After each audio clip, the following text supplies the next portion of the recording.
I actually was born into an evangelical Christian family. We were like very intensely religious. Dad was super involved in the church. My heart was connected to God in some way. So I'd spent my entire life being told like, this is the only way, this is the right way. Like you will go to hell if this isn't how you do it. I applied to a whole bunch of different Jewish schools. I was offered a position teaching fourth grade girl. They were like angels sent by God into my life. I remember this pivotal moment where they were doing their afternoon prayers. It was silent, and then they all opened up their prayer books and they started to say it all in unison. And it was like, I had chills, like I had goosebumps. It was like this moment of feeling like I was closer to heaven and holiness than I had ever been in my life. All of a sudden, I just had this tremendous clarity on what I wanted in life. And what I wanted in life was I really, really, really wanted to pursue a conversion to Orthodox Judaism. Hi, everyone. I'm Menachem Learfield, and this is 0%. Where we explore the outsized impact of the Jewish people. This season, we're focusing on stories of Jews by choice, and we are so honored to have on the show today Jessica Lane. Jessica, welcome. Hi, Menachem. Thanks so much for having me. Of course. So, Jessica, we are about to approach your 1-year anniversary since your conversion. Is that right? Yes. Yeah, so in 1 week, it will be my very first Hebrew birthday, because it'll be the 1-year anniversary of when I went to the mikveh and officially became a member of the nation of Israel.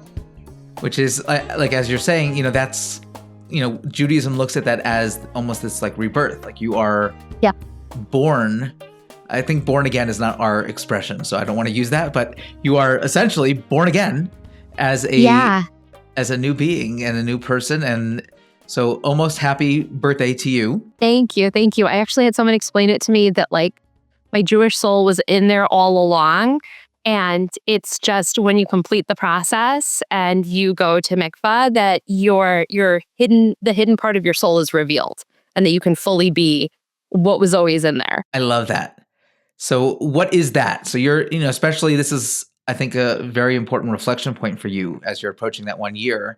So when you talk about that soul that's like deep inside, that's now almost being revealed into the world, like what does that mean, or what does that look like to you? I think it means like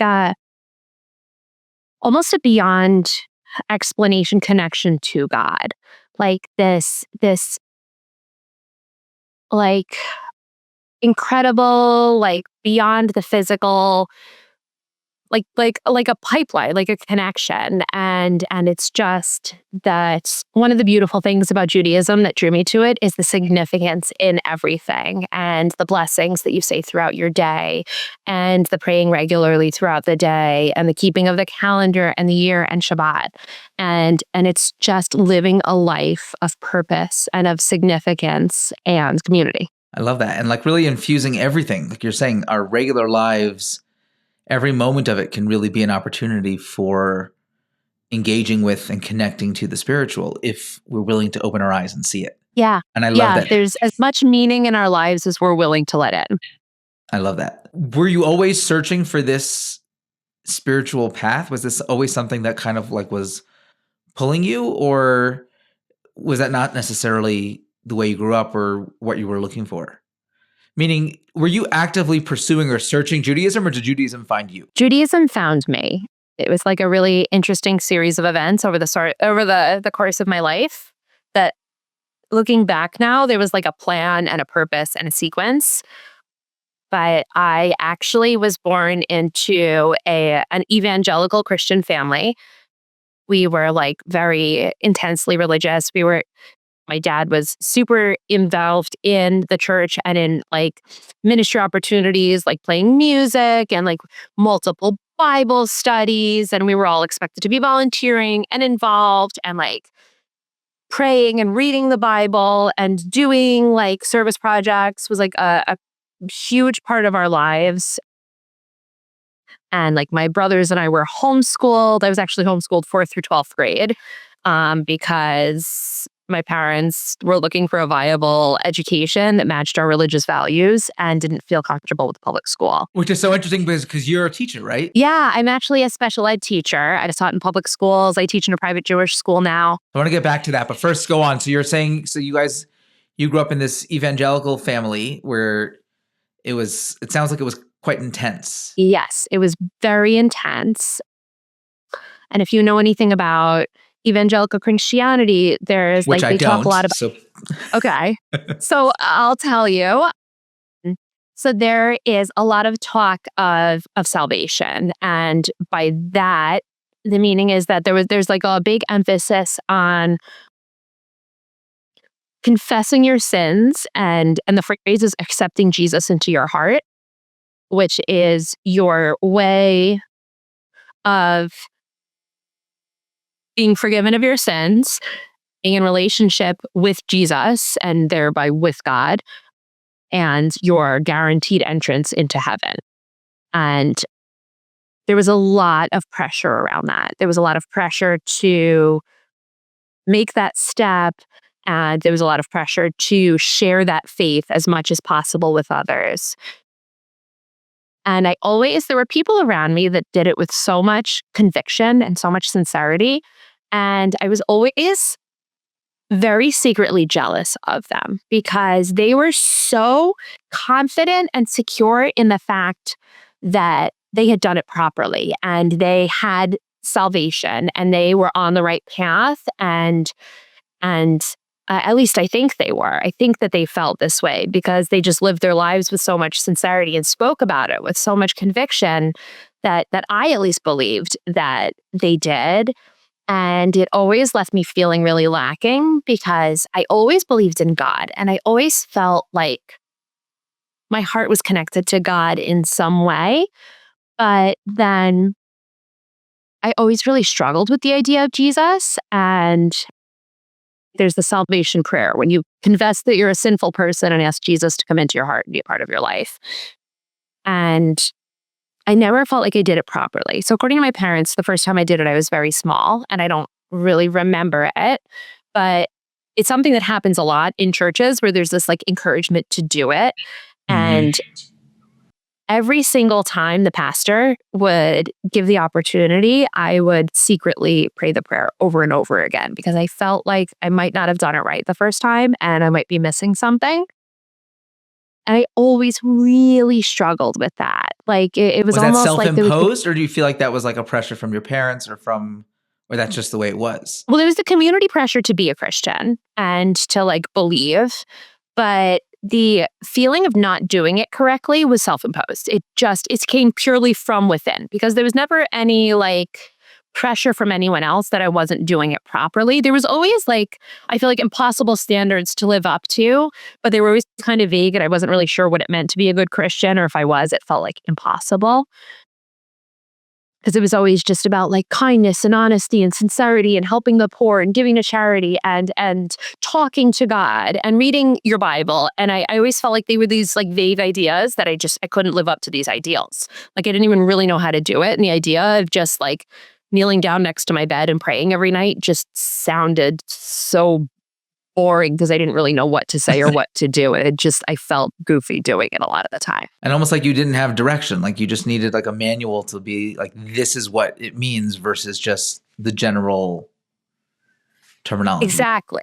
And you have like within it, I encountered people who like wrote books and would say like, this is how you pray, or this is the part of the Bible you need to learn.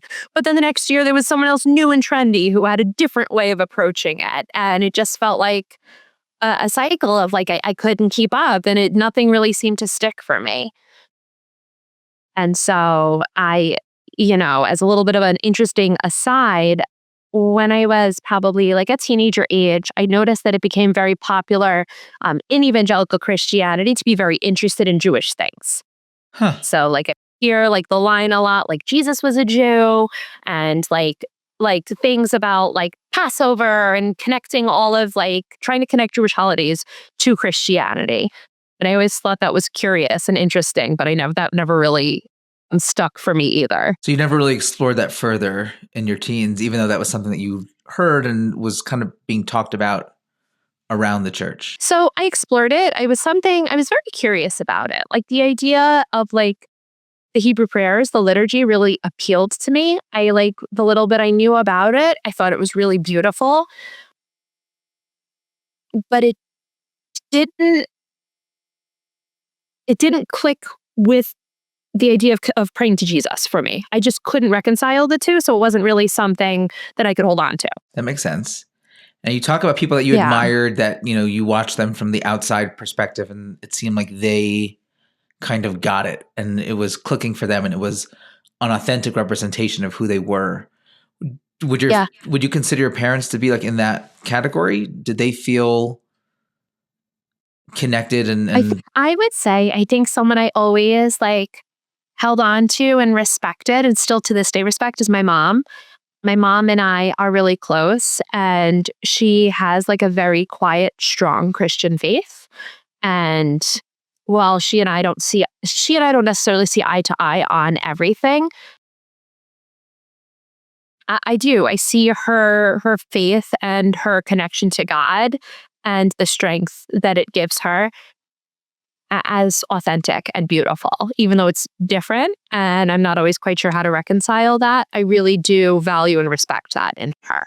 And how did she take, because I would think, especially for an evangelical Christian, the idea of, their child becoming Jewish must have been really challenging for her. My mom was really scared in the beginning. So right before I started the process of converting, my stepdad had passed away. So my mom was widowed in her 50s, which was really, really Wow. hard. And dealing with so much grief and so much pain, she said to me, like with tears in her eyes, like, I'm just so scared of losing you. And it took a lot of creativity. Like my mom is a part of my heart and is so important to me. But we spent a lot of time talking about like what my life was going to look like as I went through my conversion journey and becoming like observant of the Shabbat and keeping kosher and like really strictly keeping kosher, because that was an important one for me, what that was going to look like. And we had to get creative and we had to put sort of like feelings aside, but we found ways of prioritizing what was important, and that's our time together and our relationship. And so things as simple as I will meet her for coffee at her house, and I will bring my own muffin and my coffee, and we'll sit there and enjoy breakfast together. Because in the end, the important thing is not whether or not she bakes the muffin, but whether or not I get to spend the time together with her. Things like she has no problem if I bring my Betty Crocker pizza oven over and cook food in her kitchen, and I'll cook for her too, and we'll share it together. And, it's really beautiful. Like my mom will come over to my house, and I'm remarried now. And it's great because my mom and my husband get along famously. And she has been here for so many Shabbat meals. And she has been here for the Passover Seder. And she's been here for a Rosh Hashanah meal. And she's just become a part of the fabric of our lives. And it's just opportunities to listen to each other and learn from each other and hear different perspectives in a way that's loving and supportive and values the other person as more than just their perspective on religion and God. Because in the end, it's a tricky one, but sounds like you've navigated it beautifully. I mean, that really is a hard struggle, not just for someone who goes through a conversion process, but even somebody who's, let's say, raised in a secular Jewish household, and then either the parent or the child becomes more religious. There could be potentially so much friction, and to see how beautifully you've navigated that. And I like the way you said that you kind of like take some of the emotion out of it. I say to parents all the time who are, struggling with their children who start keeping kosher, like if your child had an allergy and they just couldn't eat this, you'd have no issue whatsoever. It's only because of the emotional baggage we place on what they're, now keeping kosher reflects on me or means, or what I think they're saying, or what they might be saying, or what they might be, all of those layers that we add on top of it, which are not necessarily there, that adds so much complication. And ultimately, like you said, and I think that's so beautiful, that, you know, seeing the relationship as something that is worth investing in and keeping and nurturing just helps everything go so much smoother and helps. It really does. It's also, I've had to develop a little bit of a thick skin because it can be awkward. Like, I'm very lucky to have some really key friends who have moved forward into this like I don't even know how to say it, like into this beautiful stage of my life and moved forward with me. So they've grown with me. They are not Jewish. They're actually, some of them are still evangelical Christians. And it's a little bit awkward to go over somebody's house and not eat anything when they're serving a meal. Or it's a little bit awkward to be like, oh, sure, I'll come to dinner, but I'm going to bring my own food. Or, making sure you're drinking out of a soda can instead of their glasses. Like, sort of, I've had to be sensitive to their feelings, but also stick by my convictions and have a little bit of a thick skin because I don't like to make people unhappy or uncomfortable. But this is also really, really important to me. So it's been learning how to navigate it graciously and kindly because I can stick to my guns and still be really, really kind to the people that I love. And I think the people who are worth investing in are the people who kind of can respect where you're coming from and that it is important to you. What I'm really having a hard time wrapping my head around is not so much the technical aspects of it, which it sounds like you're navigating that very difficult and those tricky situations beautifully, but more of the philosophical aspects of it, meaning my understanding, and correct me if I'm wrong, is like in the evangelical community, if you don't believe in Jesus as your savior, so you're damned to hell. Like you are, I don't know what the word you want to use. I don't know, sinner or non-believer or fill in the blank. So like when your mom is watching you go through this process, is that not a concern that she's having and expressing? And like the same with your friends, especially like you said, like there's a lot of emphasis on proselytizing to Jews in general, and then to almost like lose one to the other team. I don't know if that's, I don't want to be offensive about it. No, Do you get what I'm hear saying? that. Okay. So I'll back up a little bit in my story because I ended up going for college to an evangelical Christian college. I didn't even know that was a thing.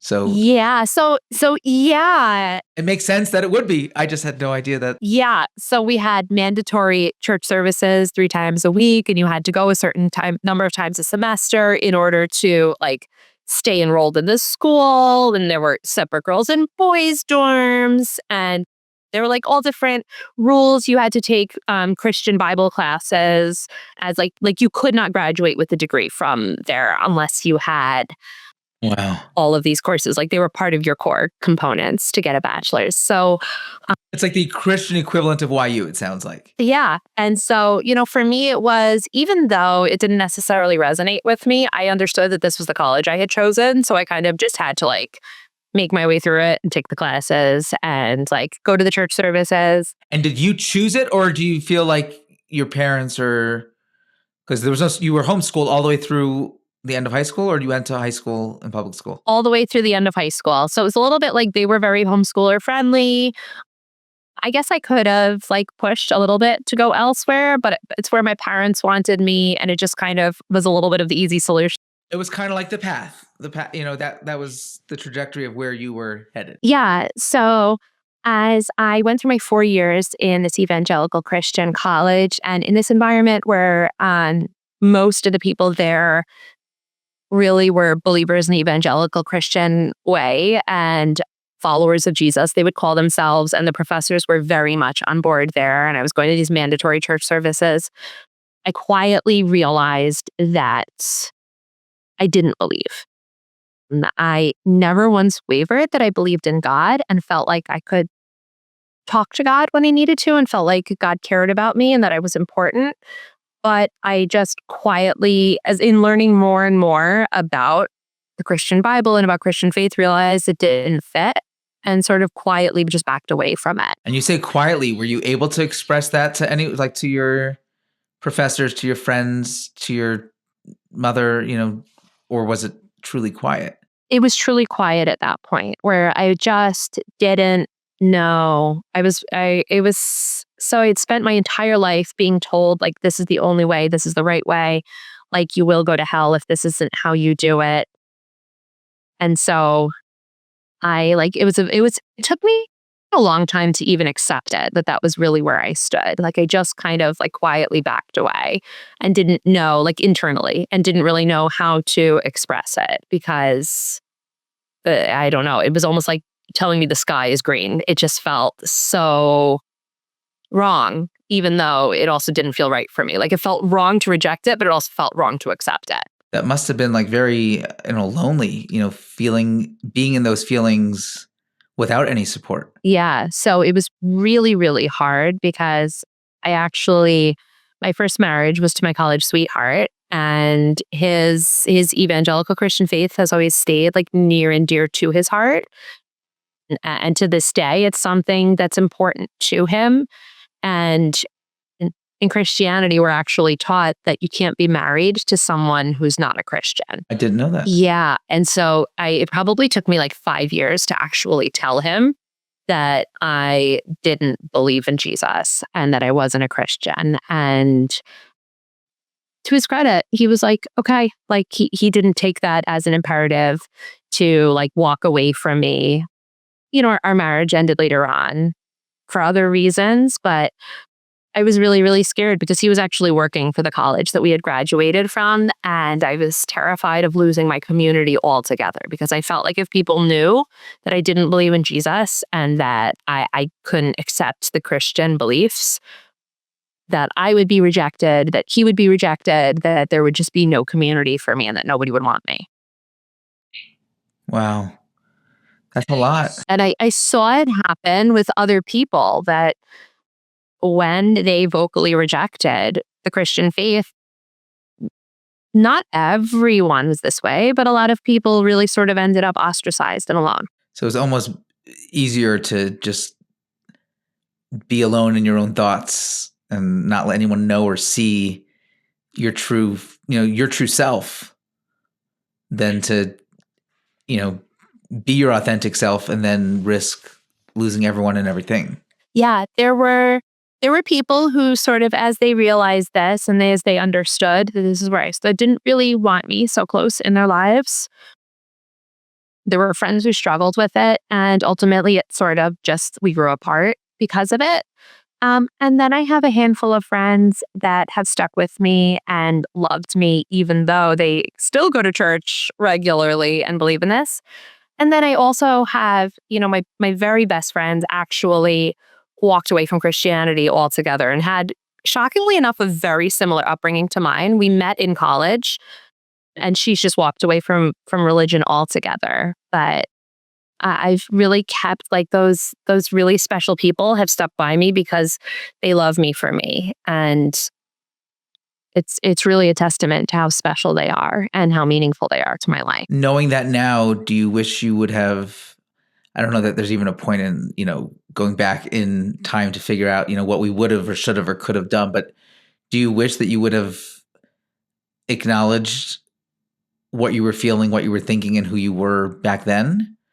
Or like if you could do it over again, would you? I think I needed the time to figure it out. I think I needed the time to just process and figure out who I was in the world and slowly become just stronger and more confident in who I was. And I think if I had done it suddenly, I would have done it immaturely and brashly. And while it was a long, painful process, I think it helped me grow to where I am today. So you didn't really leave Christianity for Judaism. You kind of left Christianity behind because it didn't resonate with you for various reasons. And then walk us through where Judaism came into the picture. So it's a funny story.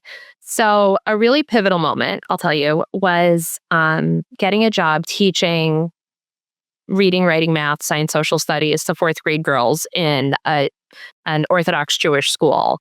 But how I got there is really funny. So, like I said, I'm a special ed teacher, and I was working at a private special ed school in Manhattan. And it was such a special place. I loved it there, but I was living about an hour and a half upstate New Oh, York. And so the wow. commute was really hard. And I had just had my second child, and I really wanted to be closer to home. And I was talking to my principal, who, ironically enough, is an Orthodox Jew. Wow. But like she lived her life, but did it in a very, it was a very private, quiet, personal thing for her. And she said to me, it was the funniest thing because it was this sentence that really changed the whole trajectory of my life. She said to me, there's a lot of Jewish people by where you live. And for anybody who knows the area, I live at the time I was living about 20 minutes away from Muncie, New York, which is a huge Jewish population. And she said to me, listen, the Jewish day schools in the area near you, especially in northern New Jersey, will hire teachers for half days. So she said they have religious subjects for part of the day, and then they have just regular teachers for the other part of the day. She said it might be a really nice way for you to be able to teach part-time and be closer to home. And I had never heard of such a thing. I'd never considered it. Like, I knew there were plenty of Jews around where I lived, but that was as much as I had thought about it. And so I started looking, and I applied to a whole bunch of different Jewish schools, and some called themselves yeshivas and some didn't. And I, with a background in special ed, but also having taught in the Bronx and New York City, got lots of calls right away. And I was offered a position teaching fourth grade girls. So it was only afternoons. It was 12:45 to 4:45 every day, which was amazing because I would get to spend the mornings with my baby and then teach in the afternoons and be home for dinner time with my kids. And my first year there was such complete culture shock. I had this short little haircut, and I didn't have the right outfits because, I try very hard to be sensitive to the communities I'm in, whether Jewish or otherwise. And the rule, the dress code was at least half sleeve shirts and skirts to your knees. And I had to go out and buy a whole new wardrobe because before that I had always worn pants teaching. And it just it wouldn't have been respectful to wear that. So I had to build up a whole new wardrobe. I didn't know how to say half of the girls' names because it being an Orthodox school, all the chayas and just yes. Well, I had a Racheli, and it took me forever. And I had a co-teacher named Sarah, and I had the hardest time remembering that it was Sarah and not Sora because of how it was spelled. But it was total culture shock. I remember texting the teacher next door and being like, do we bring in treats for our students on Halloween? Is that something we do? And she was like, oh no, don't do that. Whatever you do, don't do that. Did you have any idea what you were getting yourself into? Or not really? None. Oh my gosh, no clue. And, I had a lot of tough cookies that year, but we stuck it out, and it ended up being a good year of teaching. They were for sure one of the trickier classes of my teaching career. But I also learned a lot from them. And then, so I'm still there, just living my life and, going home and eating my pepperoni pizza. And I was like, oh, this is kind of cool. I'm enjoying this. There's a lot to learn. And then the next year, I was teaching fourth grade girls again. And it was, I'm totally convinced it was divinely inspired because I had this phenomenal group of 22 girls, and there were so many different personalities in there and so many different varied learning needs and everything else, but they were like angels sent by God into my life, these 9 and 10-year-old girls. I remember this pivotal moment where they were doing their afternoon prayers, mincha. And as the afternoon teacher, I was responsible for putting it on the schedule and setting aside, I think, 12 minutes for them to do this. And that was it. I couldn't read the Hebrew. I couldn't facilitate it, but I was just responsible for putting it on the schedule and telling them to do it. And a couple months into the year, there was one day where they were all saying their prayers together, and part of it is said out loud. And I just remember It was silent, and then they all opened up their prayer books and they started to say it all in unison. And it was like, I had chills, like I had goosebumps. And I was like, it was like this moment of feeling like I was closer to heaven and holiness than I had ever been in my life. We used to also, the afternoon prayer is said in the afternoon. And generally speaking, unless it doesn't work out scheduling wise, most Jewish schools will have the religious studies in the morning and the general studies in the afternoon. So we used to also have this little break for mincha, for the afternoon prayer, with our secular studies teachers, and they had no idea what was going on. And we used to spend like 45 minutes No. just, just like waste time from class. Like, oh, we didn't have time for the science test today because, afternoon prayers went longer.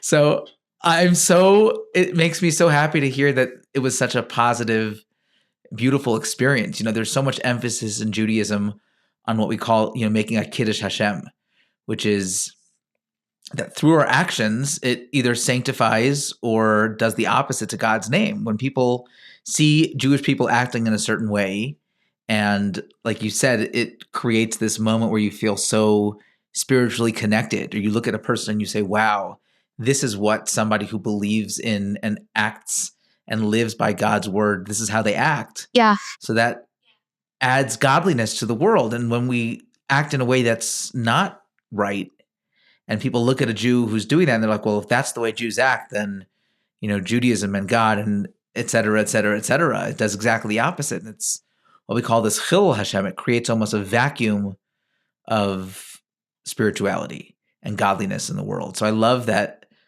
wherever the school is, and whatever that school is, these students, probably without even knowing it, had such a profound impact on you.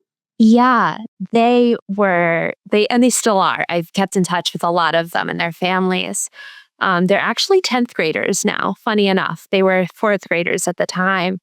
But they were it was such a beautiful thing to look around at all of them davening, at all of them praying, and to see these little girls connecting with God. And it was almost like there were moments when I would look around, and this is every day. So it was really, really special. And it was something I got to observe a lot, that there were moments where it was like they were in a room completely without any other people. And it was just them talking to God. And it was I was like, what a unique perspective to be able to like be the fly on the wall, literally. Yeah. And watch this without any pretense. I mean, they didn't think anything of you, like kind of like watching them. No. And I don't know that you would have, or somebody else would have, an experience to see that, because we're not talking about a synagogue service. And that's such an important thing that I think people who aren't familiar with Jewish prayer don't really understand, is that real prayer doesn't need to take place in the synagogue. And in fact, often prayer, when we're praying on our own, or even in this classroom, in this setting, is so much more of an authentic prayer, of this real conversation with the divine. Yeah. And to be able to witness and see that is such a unique perspective. I get emotional thinking about it now, because it really was and still is so, so special. And to see the innocence of these children just connecting with God and finding so much meaning. Like, sometimes you look at adults like I did when I was a child, and you have to question, like, are they putting on a good face, or do they really mean it? And I had no question in that moment that, like, for these girls, it was just such a beautiful, sacred moment of their day. And they were so little, and it still meant so much to them. And it just left such a profound mark on me. And then that year just like snowballed into such a tremendous year for me. So they were a really, really cute and amazing group to begin with. And I had like a whole bunch of rabbis' daughters. So they were these like really quirky, fun, smart kids who knew so much. And they were just the most beautiful, pure souls. Like, they just loved me. At the time, I was Mrs. Sanchez, and they all assumed I was related to Gary Sanchez on the Yankees, which was really cute. I had to explain that to them a lot, that no, not all of the Sanchezes are related. Right, this is like the Jewish cone. Yes. Or, Yeah, but they just loved me. Like, they all were just like, they wanted to tell me about their lives, and they wanted to ask me about mine. And And I was invited for Sukkot meals, and I got like gifts on Purim, like my first shalach manos and things like that. And actually, one of the girls in my class that year, Leora, was the very first person who ever walked up to me and said, "Mrs. Sanchez, I think you should probably convert."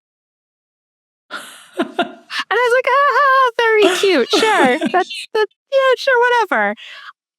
And that was the farthest thing from my mind at that point. Like, I was just like, "Oh, you're cute. Sure, whatever." But It's really funny. they ended up being such a special group because then, like, I then worked as like learning support for their class the next year during like when COVID and everything shut down. I tutored some of them.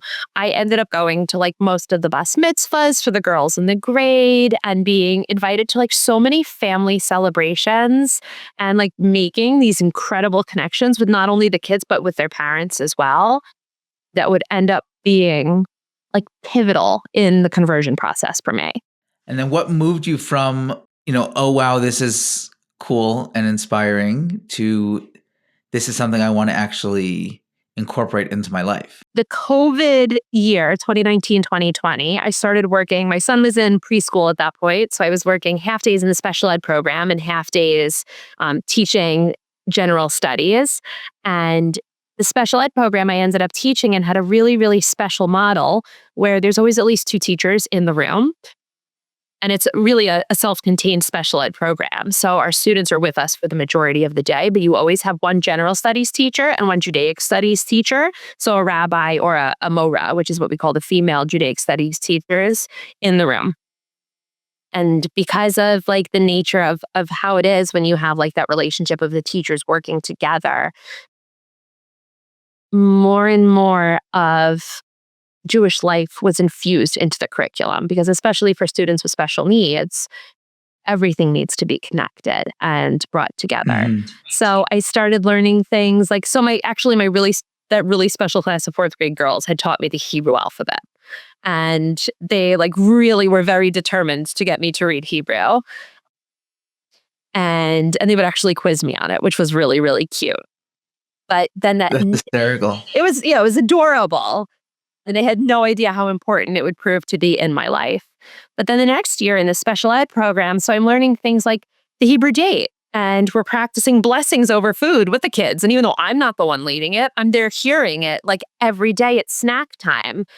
And we're, learning lessons about all of the Jewish holidays and like how to observe and, how to keep Shabbat and what all of these things mean, and really learning about Jewish life at like a third or a fourth grade level. And as I'm learning, I just like soaked it all up. It was so interesting and exciting and engaging to me. And then I found this really, really beautiful community of coworkers. So it's particularly within the special ed program. It's a very, very close-knit program. And I found these like really very religious people, like the type who don't go out of their house without stockings on, who loved me and accepted me as Mrs. Sanchez and as someone who was not Jewish and who was curious and loved to learn, but also at that point wasn't even like toying with the idea of converting. They just loved me and brought me into their lives and saw the value in me as a human. And I felt like I was genuinely accepted for who I was, which is something, like I said, I really struggled with that in Christianity and in the church. And now finding it amongst this group of people that a lot of people would consider to be really insular and exclusive, and just being totally loved and wanted and important for who I was amazing. You're right. A lot of people look from the outside in and assume that these people are standoffish and that, they're judging me and they feel this way or that way about me. Did you feel that way going into it? Was that like an apprehension you had that that's the way they would perceive you? I had no idea what to expect. I really went in with a lot of humility and acknowledging that I didn't know a lot. And it's just my personality type that I'm not afraid to ask a lot of questions. And I would rather know and understand and maybe look a little bit silly than not actually understand. So I asked a ton of questions. That's that Jewish part that was deep down inside that needed to come out. Yes, I just needed to know. I had to ask these questions. And I would ask questions about the weekly parsha, and I would ask questions about the holidays and about foods and really anything. Like, I just asked questions about all of it because I just wanted to know. And I actually had one of my dearest friends recommended a book to me called The Committed Life by Rebbitzin and Esther Younggrace. Love it. Yeah. And she recommended it to me a couple of times over a couple of years. And I finally picked it up in, I want to say it was like September of 2022. And so I read it and I felt like I was just like, oh my gosh, oh my gosh, oh my gosh, oh my gosh. Like there's just so much here. It resonated with me so deeply. And it just felt like this call to action to me. And it's really all about like living a meaningful life and being a good person and having healthy relationships and connection to God. And, it's actually, well, it's Jewish in content. It's not one that's explicitly like you have to be Jewish. It's one that's just like life enriching. And so then, things cascaded in my life in a really interesting sort of series of events. So right around that time, my stepdad died, and it was a really hard, jarring loss. I think for everybody in my family and my siblings and everybody involved. But it was also sort of like this moment where it felt like when you're at the eye doctor and they're clicking through the prescriptions, at least with the old machines, and they're asking you, is lens 1 clearer or lens 2? And sometimes you have that moment where you go from like super fuzzy to super clear. And all of a sudden, I just had this tremendous clarity on what I wanted in life. And what I wanted in life was I really, really, really wanted to pursue a conversion to Orthodox Judaism.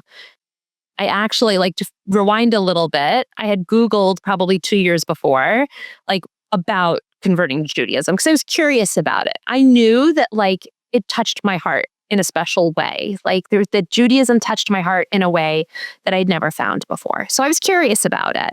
And, at that point, I was still married to my ex-husband. And in Googling it, I like found these Orthodox Jewish sites. And, I teach in an Orthodox school. So that's where I would start, of course. And it just sort of, it wasn't an option at that point. Because if you're not married to someone who's interested in converting with you, it's not really a fruitful process. And everything I read was like, the whole goal of this process is for someone to choose this as their way of life. And this is something they move forward and live in and sustain. And so I just sort of like tucked it in the back of my mind that maybe someday the time will be right. And so fast forward to after my stepdad passed away and I was divorced, I just realized, like, undeniably,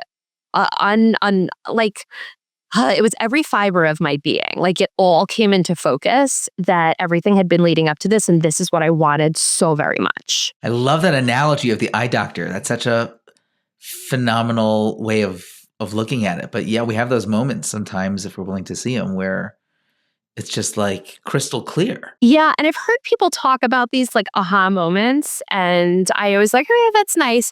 But I actually really had one. It was really like all of a sudden when you put on a brand new pair of glasses and you can see like every leaf on the tree, that was how my life felt. Like all of a sudden I was like, whoa, like I could have all of this meaning and all of the significance and this really beautiful, meaningful place to channel the belief and the effort and the connection to God that I have inside of me and that I've been like craving and searching for so long. Did you feel like it was something you found, or you felt like this was like a reflection of your authentic self just coming out. It was like a reflection of my authentic self coming out. So I think so much of it is, I really believe that God has a plan for everyone and has a plan for our lives. And I think, buried deep inside of me, there was always this Jewish soul, this Jewish neshama, and this Jewish identity.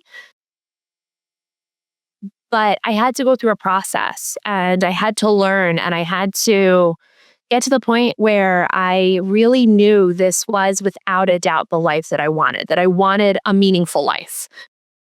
Which is really funny because that's the name of the book that I read, A Meaningful Life.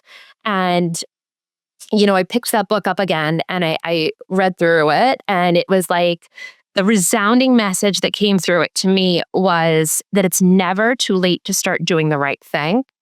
But if you know what the right thing is to do it now. Such a powerful message. Like, why are you waiting? Because we do that all the time. We like push things off. We're like, yeah, I know I want to, but I'll do it tomorrow. And then tomorrow becomes next week and next year and next month.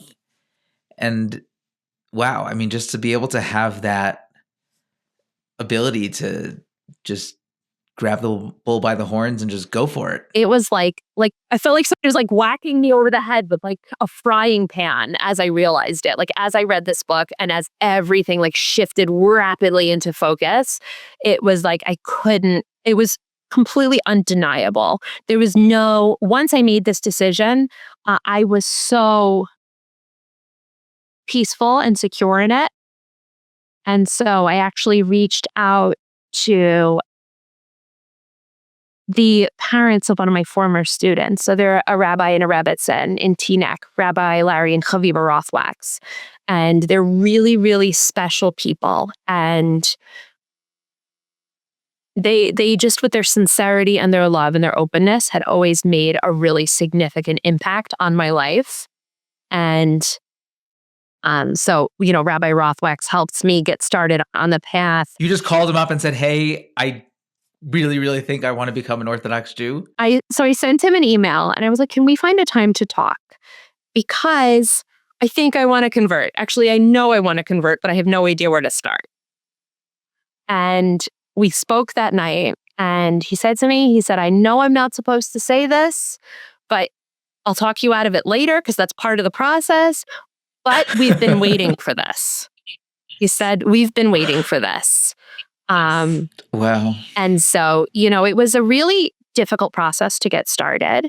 So, like I said before, the whole point of it is that when you convert, it's very different than being born Jewish and deciding that you want to take on observances. It's that you have to really be willing to throw yourself wholeheartedly into it and commit to it 110% and, really, really know what you're getting yourself into. So it's not just like, try it out and see, and maybe you'll like it. Right. It's not a Netflix special. This is real. And this is, yes. And it's not like in your skincare routine where like you try it. And if it's like a little uncomfortable, maybe you move on. It's like, no. Like if you choose this, you're going to stick with it through the discomfort and through the inconvenience and through the social challenges and all of that. And so, it's sort of like the responsibility of the rabbis to give you a hard time about it to make sure this is what you really want. And that was tough in the beginning because it was hard to hear so many people trying to talk me out of it, just saying to me, oh, have you thought about how this could affect your kids? Have you thought about how it'll affect your family? Have you thought about, how it'll affect your social standing and just so many things. And and it's expensive to be Jewish. And it's inconvenient to be Jewish. And I actually... Everybody hates us and is trying to kill us. And I was like, oh, that's fine. I have a Jewish that little one too, I'm good. I've got lots of friends who are Jewish. So, they don't hate Jews. It's fine. Yeah, but I actually am really, really grateful to everyone along the way. I was going to say, you picked quite a year, of all years to go through the process of becoming a Jew, to enter the year where we've seen such unprecedented levels of anti-Semitism and Jew hatred is Interesting. Yeah, so everything came into focus and it just was undeniably who I was, that there was a part of me that was longing to be realized and to be let out into the open and to be just fully like to blossom, because that's really what I look at it as. Like it's almost like there was this tight bud inside of me that needed to blossom. And there was just so much there that when all of these things happened, like when October 7th happened, I grieved alongside my community. And even though at that point I hadn't finished the conversion process, I was very close, but I wasn't done. I felt that grief with them, but it did nothing to sway me because while it was horrible and scary and overwhelming and so incredibly devastating in so many ways, it didn't change who I was. Like my mom said to me that not many people have the guts to turn their whole life upside down and really go for what they want. And it's just been the most exhilarating, crazy, amazing, meaningful, beautiful journey for me. Like it really, really has. So, I hope that people hear it and want to be brave and be bold and go after a life of connection with God and a life of meaning. So on October 7th, even though you were not yet really a member of the Jewish people, you really felt this communal pain and suffering that we all went through. Yeah, it was a really poignant experience because I actually had so many people say to me, like, so many people hate us. Why would you want to be part of this? You still have time. You still don't have to. But, alongside my community and really all Jews all over the world, I felt this grief and this pain and this devastation, but also this, desire to unify and to find, oneness. And, it really didn't change anything for me because it didn't change who I was. While I hadn't gone to mikvah and I hadn't officially, finished the conversion process and gotten that paper that certifies that I'm finished, it's still who I was. And really deep down inside, I believe it's who I've always been. And it just was a long and sometimes really hard process. But all of the things in my life were part of this amazing, intricate tapestry that brought me to this incredible, meaningful, beautiful life that I have now, and a life that each moment of my day is infused with this tremendous meaning. Well, to echo the words of that rabbi in Teaneck, we've been waiting for you. So welcome home.